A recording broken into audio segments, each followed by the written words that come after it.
Hey kids, Hugh here for Roaddogs.com. Welcome to part 3 of our Everything Arizona trip.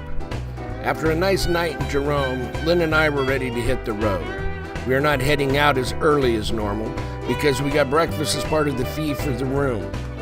We stayed at the Mile High Grill and Inn, built in 1899. And this is the place to stay if you want to know what a real hotel was like in the 1800s. No telephone or TV, and most of the rooms have to share a restroom. It is as authentic as you can find, and we really enjoyed it. When we got up, there was a cold wind blowing, and it really added to the ghost town feel.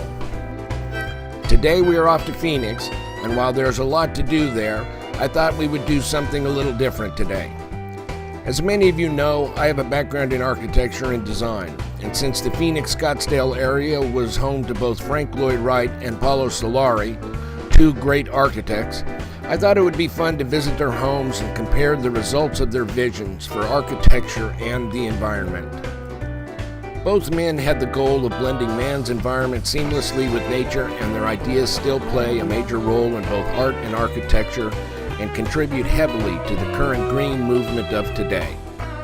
Paolo Soleri actually spent some time with the Taliesin Fellowship, and it is apparent where he got inspiration for his vision he called arcology, the fusion of architecture and ecology. He built his residence called Cosante, not far from the Taliesin West, the home of the Taliesin Fellowship. His designs are fun in a Planet of the Apes sort of way, and it was here he planned his grand vision for a city based on his arcology. He obtained a piece of land 75 miles north of Scottsdale and began to build his dream.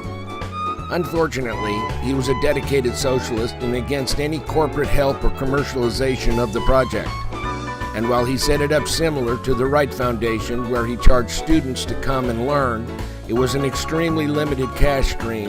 And while he also earned money through the sale of windmills that he had also become famous for, it proved far too small amount to finance a city for 10,000 people.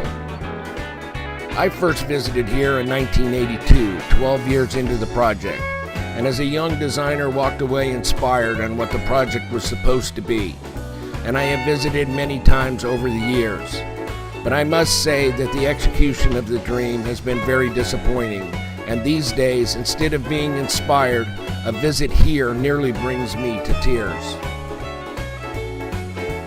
A walkthrough of the site today will reveal rusting and decaying building materials, poorly maintained buildings, and the green stain running down the sidewalk from the foundry, caused by years of mishandled copper and other metals, show that the ecology part of the formula has been completely thrown out of the window.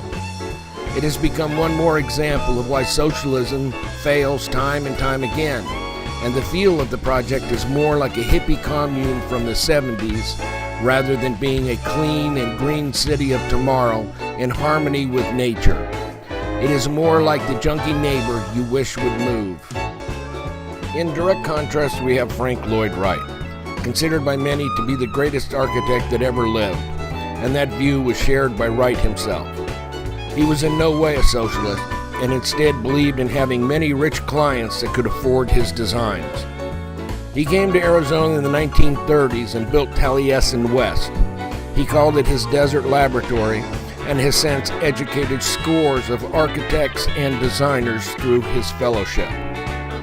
When you visit this place, you will instantly notice how immaculate and clean the place is. The design of this place is beautiful and maintained wonderfully. Even though most of these buildings were built more than 60 years ago, they look brand new and they fit into the landscape flawlessly. He truly achieved the goal of integrating man's living environment into nature.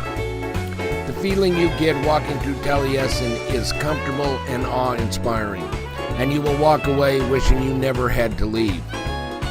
So there you have it, a quick look at two architectural giants and their visions, both with similar goals but with extremely different results. If you get the chance, I strongly urge you to visit both of these visionaries' projects. They are both beautiful and unique in their own ways, but they also highlight how personal philosophy and execution make all the difference. So there you have it, part 3 of our Everything Arizona trip. I hope you enjoyed it, and until next time, this is Hugh saying, so long.